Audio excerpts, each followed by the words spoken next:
Shalom, selamat bertemu di dalam kasih anugerah Tuhan. Bagi saudara-saudaraku seiman, kita percaya bahwa saat ini Tuhan akan memberkati kita, bahkan melawat kita di dalam hadirat-Nya, khususnya untuk kita mendengarkan sabda kebenaran firman Tuhan. Saudara-saudara yang kasih di dalam Tuhan, sebelum kita membaca dan merenungkan firman Tuhan, pada saat ini mari kita berdoa. Ya Allah Bapa kami di dalam kerajaan sorga, Allah pemilik kehidupan kami, pada saat ini ya Tuhan kami bersyukur Tuhan menyediakan waktu kesempatan untuk kami belajar firman Tuhan yang kami percaya bahwa akan menjadi kekuatan iman di dalam kehidupan ini, dalam kami mengarungi hidup yang Tuhan masih anugerahkan kepada kami. Biarlah firman Tuhan yang hidup ini akan senantiasa menopang hidup kami, menjalani segala aspek kehidupan kami. Terima kasih ya Tuhan, dalam nama Tuhan Yesus kami berdoa. Amin. Bapak Ibu Saudara yang terkasih di dalam Tuhan, bagian firman Tuhan yang akan kita dengarkan pada saat ini di dalam Kolose pasal yang ketiga ayat 12 sampai ayat 17. Kolose pasal 3 ayat 12 sampai ayat yang ke-17. Firman Tuhan berbunyi, karena itu sebagai orang-orang pilihan Allah yang dikuduskan dan dikasihinya, kenakanlah belas kasihan, kemurahan, kerendahan hati, kelemah lembutan, dan kesabaran. Sabarlah kamu seorang terhadap yang lain, dan ampunilah seorang akan yang lain apabila yang seorang menaruh dendam terhadap yang lain. Sama seperti Tuhan telah mengampuni kamu, kamu perbuat jugalah demikian. Dan di atas semuanya itu kenakanlah kasih sebagai pengikat yang mempersatukan dan menyempurnakan. Hendaklah damai sejahtera Kristus memerintah dalam hatimu, karena untuk itulah kamu telah dipanggil menjadi satu tubuh, dan bersyukurlah. Hendaklah perkataan Kristus diam dengan segala kekayaannya di antara kamu, sehingga kamu dengan segala hikmat mengajar dan menegur seorang akan yang lain, dan sambil menyanyikan mazmur dan puji-pujian dan nyanyian rohani, kamu mengucap syukur kepada Allah di dalam hatimu. Dan segala sesuatu yang kamu lakukan dengan perkataan dan perbuatan, lakukanlah semuanya itu dalam nama Tuhan Yesus, sambil mengucap syukur oleh Dia kepada Allah Bapa kita. Lebih dari pemenang. Menjadi pemenang adalah sesuatu hal yang wajar. Mengapa? Karena menjadi seorang pemenang itu dimotori dengan usaha yang terus-menerus, usaha yang maksimal, sehingga dia menjadi pemenang dalam sebuah pertandingan atau sebuah perlombaan. Orang mengakuinya karena ada action yang dia lakukan sehingga dia menang pada sebuah perlombaan. Tetapi saudara, ketika kita disebut sebagai orang yang lebih dari pemenang, itu berarti bahwa ada kuasa yang lebih besar di dalam diri kita yang melampaui usaha kita, yaitu ketika kuasa Tuhan ada di dalam diri kita sehingga melewati lika-liku kehidupan ini, kita mampu, kita sanggup untuk menjadi lebih dari pemenang. Saudara-saudara yang dikasih di dalam Tuhan, itu berarti bahwa di dalam kehidupan kita ini dituntut sebuah kualitas rohani yang disebut dengan kita menjadi manusia yang baru, yaitu ketika seseorang telah dipulihkan dan berusaha bahwa di dalam setiap praktek kehidupannya dia menghasilkan sebuah kualitas rohani yang baik. Sehingga saya mau katakan bahwa orang yang menjadi manusia baru itu akan sanggup melakukan apa yang tidak dilakukan oleh orang-orang yang tidak berpengharapan, akan sanggup memikirkan sesuatu hal yang sulit dipikirkan oleh orang lain, atau merasakan sesuatu yang sulit untuk dirasakan oleh orang lain yang tidak berpengharapan kepada Tuhan. Surat Paulus kepada jemaat yang ada di Kolose yang dituliskan oleh Paulus. Paulus memperingatkan kepada mereka tentang kerohanian sejati, bahwa kerohanian sejati itu diperoleh dengan pengetahuan tentang Allah, diperoleh dengan kematangan rohani, bukan dengan ritus, bukan dengan perayaan ataupun menghindarkan diri dari makanan sehingga menyebut diri kita kudus. Karena jemaat yang ada di Kolose pada saat itu merasa bahwa mereka kudus, merasa bahwa mereka lebih memahami misteri-misteri alam semesta dibandingkan dengan orang lain. Saudara, baru-baru kita memperingati hari kenaikan Tuhan Yesus ke surga. Kita pahami bahwa makna kenaikan Tuhan Yesus ke surga adalah di mana Yesus menyediakan tempat bagi umatnya, tempat kemuliaan atau surga yang merupakan sebuah anugerah kepada umat yang dikasihinya. Sebagai bukti bahwa Yesus itu sungguh-sungguh adalah anak Allah yang hidup.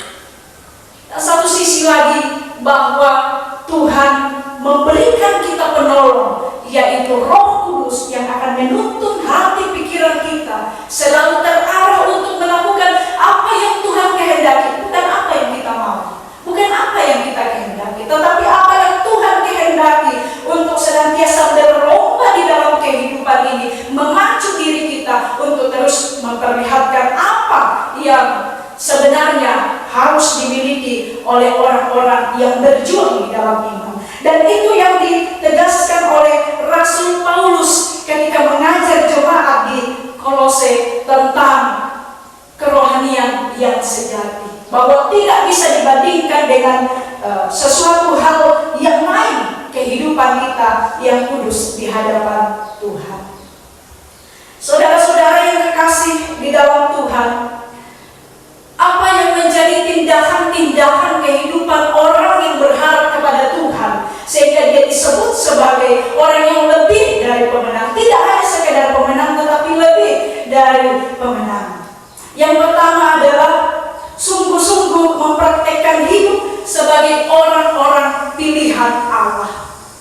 Boleh kita katakan bahwa, atau harus kita akui bahwa banyak orang yang saat ini atau di beberapa waktu yang lalu, mereka adalah orang-orang yang setia melayani Tuhan. Mereka adalah orang-orang yang melakukan banyak pelayanan, yang setia pergi ke gereja ataupun melakukan kebaikan. Tetapi kita mau mencari praktek hidupnya sebagai orang-orang pilihan Allah. Apakah itu kelihatan di dalam kehidupannya? Kita pahami bahwa orang-orang pilihan Allah adalah orang-orang yang menanggapi akan panggilan Allah untuk menerima keselamatan darinya. Bukan karena kita melakukan kebaikan, bukan karena kita layak untuk dipilih oleh Allah sehingga kita disebut sebagai orang-orang pilihan Allah. Tetapi pilihan Allah itu berarti bahwa Allah memisahkan kita atau Allah menguduskan kita, sehingga betapapun dosa menumpuk di dalam kehidupan kita, tetapi Allah karena sangat mengasihi kita sehingga Dia menguduskan kita dari segala dosa-dosa kita. Allah mengasihi kita. Itu berarti bahwa ketika seorang percaya bertumbuh dalam kasih Allah, dia akan bertumbuh di dalam kerinduannya, dalam menaati dan berjalan pada kasih Allah, sehingga tidak perlu lagi merasa ragu ketika harus membagikan kasih di dalam diri kita, karena Allah itu lebih dahulu mengasihi kita. Allah telah mengampuni kita. Pengampunan Allah itu bersifat penuh dan tuntas. Luar biasa. Ini sebuah kebanggaan di dalam kehidupan kita, bahwa ketika Tuhan mengampuni kita, Tuhan mengampuni kita secara tuntas di dalam kehidupan ini. Karena pengampunan Allah itu tidak bersyarat, tidak setengah-setengah di dalam kehidupan ini. Allah mengampuni kita sesungguhnya bukan karena kita layak juga diampuni oleh Tuhan, sehingga menjadi sebuah perenungan yang mendalam di dalam kerohanian ini. bahwa introspeksi diri kita ketika kita minta ampun kepada Tuhan. Tidaklah kita terfokus kepada kesalahan kita yang besar, tidaklah terfokus kepada merananya hidup kita, kebersalahan kita, tetapi kita berfokus kepada Allah itu Maha Pengampun di dalam kehidupan ini. Sehingga kata firman Tuhan di dalam ayat yang ke-12 yang kita baca tadi, sebagai sebuah nasihat, kenakanlah belas kasihan, kemurahan, kerendahan hati, kelemah lembutan, dan kesabaran. Apakah ini gampang kita lakukan, saudara? Boleh kita mengakuinya secara bersama-sama bahwa ini susah dalam beberapa situasi kehidupan kita. Kadang-kadang itu sukar, ya. Tetapi kita sungguh menyadari bahwa kita ini adalah umat pilihan Allah. Kita adalah orang-orang pilihan, sehingga ada orang di sekitar kita yang tidak mampu memberikan belas kasihan kepada sesamanya, tidak mampu bersabar, tidak mampu memberikan kemurahan, kelemah lembutan, tetapi kita mampu. Sekalipun secara manusia kita bukan orang sempurna, kadang juga itu sulit. Tetapi ketika dibarengi dengan sebuah keyakinan bahwa saya adalah umat pilihan Allah, kita akan mampu. Jangan katakan kita tidak mampu, saudara, tapi katakan bahwa kita mampu untuk melakukannya. Dalam kehidupan ini kita perlu membangun nilai, membangun sebuah makna hidup yang lebih baik lagi. Sering kita membaca atau menyaksikan status WA, status FB seseorang, ya. Atau saya tidak tahu adakah di antara saudara yang pernah melakukan itu, yang ketika sebuah kebiasaan memposting doa minta tolong kepada Tuhan,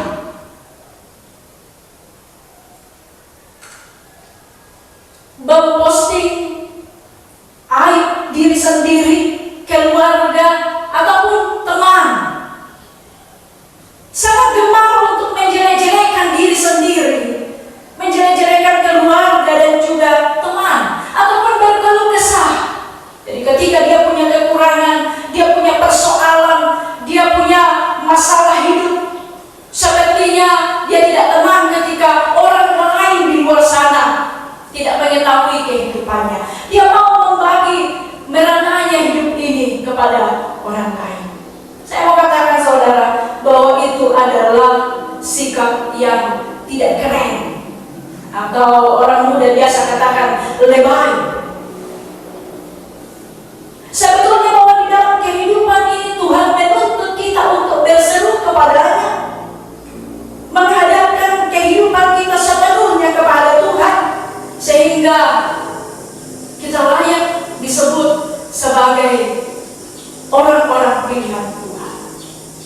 Nampakkan itu di dalam kehidupan ini, sehingga kita tidak sama dengan banyak orang di luar sana yang sepertinya tidak mengakui Tuhan di dalam kehidupannya dan tidak memperlihatkan apa yang sewajarnya, yang seharusnya dia lakukan untuk mempermuliakan Tuhan sebagai umat pilihan Tuhan yang luar biasa diangkat, dipulihkan di dalam kehidupan ini. Hal yang kedua, saudara, tindakan yang perlu kita lakukan supaya kita disebut lebih dari pemenang, mengenakan kasih dalam segala situasi. Orang bisa saja mengatakan bahwa saya bisa mengasihi orang lain, saya bisa mengampuni orang lain. Tetapi coba kita uji pada situasi yang sulit. Apakah pada situasi yang sulit kita mampu untuk membagikan kasih itu, memberikan pengampunan kepada orang lain? Tentu itu bisa kita lihat di dalam kehidupan kita masing-masing. Kalau dia hanya bersifat kasih pada saat kita senang, pada saat situasi tenang, maka sebetulnya masih dituntut ujilah itu pada situasi yang sulit. Karena kasih itu harus berada di dalam segala situasi. Perhatikan bahwa Yesus Kristus tetap memberikan kasih-Nya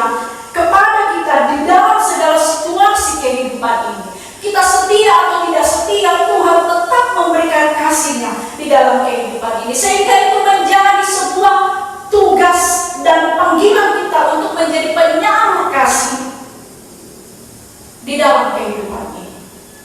Kata Yesus di dalam firman Tuhan Matius pasal yang kelima ayat 14 sampai ayat 16, kamu adalah terang dunia. Kota yang terletak di atas gunung tidak mungkin tersembunyi. Lagi pula orang tidak menyalakan pelita lalu meletakkannya di bawah gantang, melainkan di atas kaki dian, sehingga menerangi semua orang di dalam rumah itu. Demikianlah hendaknya terangmu bercahaya di depan orang, supaya mereka melihat perbuatanmu yang baik dan memuliakan Bapamu yang di sorga. Kehidupan kita apakah sudah bercahaya di depan orang? Atau kita katakan bahwa saya bercahaya, tapi sebenarnya kita bercahaya di belakang orang. Jadi ketika ada orang yang punya salah, kita bertemu, itu seakan-akan kita sudah mengasihi dia, mau menampakkan bahwa saya sudah mengampunimu. Tetapi ketika kita membelakangi orang, kita akan berbicara tentang semua aib orang itu. Apakah itu benar? Apakah itu dikatakan bahwa kita mengenakan kasih dalam segala situasi? Itu tidak setuju dengan firman Tuhan. Tetapi di dalam segala situasi, bercahayalah bagi kehidupan orang lain. Kasih Kristus hendaknya menjadi dasar untuk kita mengampuni, untuk kita berbelas kasihan, untuk bersabar, bersikap lemah lembut kepada orang lain. Jika kita mengenakan kasih Kristus, maka itu akan menjadi sebuah sifat yang rela berkorban bagi kebaikan orang lain. Artinya bahwa kasih adalah buah roh yang pertama dan akan diikuti dengan kebajikan-kebajikan yang lain. Milikilah kasih, sehingga kasih itu mewarnai kehidupanmu, menjadikanmu lebih baik, lebih dekat kepada Tuhan di dalam seluruh aspek kehidupan ini. Tuhan menuntut sebuah keharmonisan, kedewasaan rohani kita, yaitu ketika kita mempertahankan keseimbangan hidup. Jangan hidup seperti seekor bunglon yang bisa berubah pada tempat, pada situasi. Kalau warnanya demikian, dia pun akan berubah sama seperti warna tempat dia berada. Jangan mau menjadi seperti itu, saudara. Tetapi kita mau menjadi orang yang seimbang di dalam kehidupan ini. Kalau kita katakan bahwa saya adalah orang yang mengasihi, maka berlakukanlah kasih itu di dalam seluruh kehidupan ini. Satu penulis buku yang bernama Julianto Simanjuntak mengatakan bahwa sebenarnya kita mengasihi atau mengampuni orang itu sangat susah kalau kita menerapkan kepada orang-orang yang ada di dekat kita. Kepada keluarga misalnya, ada orang tua di situ, ada anak, ada suami atau istri, ada saudara, ada keponakan, atau kepada sahabat karib kita. Kalau mereka melakukan kesalahan, sangat sulit untuk kita mengampuni mereka. Ya, dan boleh kita benarkan bahwa memang seperti itulah manusia. Kadang-kadang yang paling dekat itu yang paling susah untuk diampuni. Ada dua jenis energi di dalam diri kita. Kita mau memanfaatkan yang mana itu terserah kepada kita atau diberikan pilihan kepada kita. Ada namanya energi taker atau mengambil sesuatu, yaitu ketika kita mengambil sukacita dari orang. Kita suka sekali meremehkan seseorang. Kita suka sekali menampakkan kesalahan orang lain di depan banyak orang atau terus menghakimi dia. Tidak memberikan sebuah motivasi untuk dia bangkit dari keterpurukan. Sering menghina, sering menyepelekan orang lain, itu sebuah energi yang buruk. Tetapi energi given, yaitu sebuah energi yang memberi. Orang itu akan mampu memberi pengharapan kepada orang, mampu memberi nasihat, mampu memberi teladan hidup. Kalau ada orang yang jatuh, maka dia akan mengangkat. Kalau ada orang yang diremukkan, maka dia akan menolong. Sekali lagi merupakan sebuah pilihan. Sehingga kalau kita memilih memberi di dalam kehidupan ini, maka kita adalah orang-orang yang mampu menunjukkan tindakan dan perbuatan, tingkah laku dan gaya hidup kita sesuai dengan kehendak Tuhan, yaitu kita menarik orang-orang di sekitar kita ke arah yang positif. Kita menarik orang-orang untuk bisa melihat Tuhan di dalam kehidupan ini. Saudaraku, mungkin ada di antara saudara yang mendengarkan firman Tuhan pada saat ini. Saudara sedang berada di dalam sebuah kepahitan, berada di dalam sebuah masalah, sehingga masalah itu seakan-akan sangat besar di dalam kehidupan ini, sehingga sangat susah kita menemukan sukacita di dalam hidup ini. Ya. Kita berada di dalam suatu kondisi yang tersakiti. Ada orang-orang di luar sana yang dengan sengaja mencela kita, merendahkan kita, dan lain sebagainya. Saya mau katakan bahwa pengampunan itu ibarat seseorang yang mau masuk di dalam sebuah pintu yang kecil. Pintu itu bisa dimasuki ketika dia membungkuk, lalu dia bisa masuk. Itu berarti bahwa dibutuhkan sebuah kerendahan hati, dibutuhkan sebuah pengorbanan untuk menunjukkan sebuah kasih dan pengampunan kepada orang-orang yang menyakiti kita. Seharusnya bahwa di dalam kehidupan ini setiap hari kita perlu melepaskan kemarahan. Kalau memang marah, kemarahan itu secara proporsional, ya, pada saat yang tepat, pada waktu yang tidak tergopoh-gopoh, dan sudah melalui pemikiran-pemikiran yang matang, sehingga kita mengungkapkan kemarahan kita, sesuatu yang tidak kita inginkan. Dilepaskan dengan sikap asertif atau terbuka. Jadi jangan suka menyimpan dendam, saudara. Kita harus terbuka kepada orang-orang di sekitar kita, sehingga kita tidak membiarkan atau tidak memberikan peluang kepada iblis untuk menggerogoti pikiran dan hati kita, emosi kita, sehingga kita keluar dari jalur kasih itu. Padahal kita adalah orang-orang pilihan. Mari saudara-saudara yang kasih di dalam Tuhan, di dalam kehidupan ini, mari kita berjuang untuk menjadi orang yang lebih dari pemenang, yaitu ketika kita sungguh-sungguh mempraktekkan hidup sebagai orang-orang pilihan Allah, dan kita mengenakan kasih dalam segala situasi. Amin. Atas firman Tuhan, Tuhan memberkati kita sekalian. Mari kita berdoa. Bapa, terima kasih atas firman-Mu yang telah kami baca dan renungkan pada saat ini. Kami percaya kuasa Roh Kudus-Mu mampu memateraikan dalam hati pemikiran kami, sehingga kami semua tidak hanya menjadi pendengar firman-Mu, tetapi akan menjadi pelaku firman-Mu. Terimalah kami yang berdoa dalam nama Tuhan Yesus. Amin.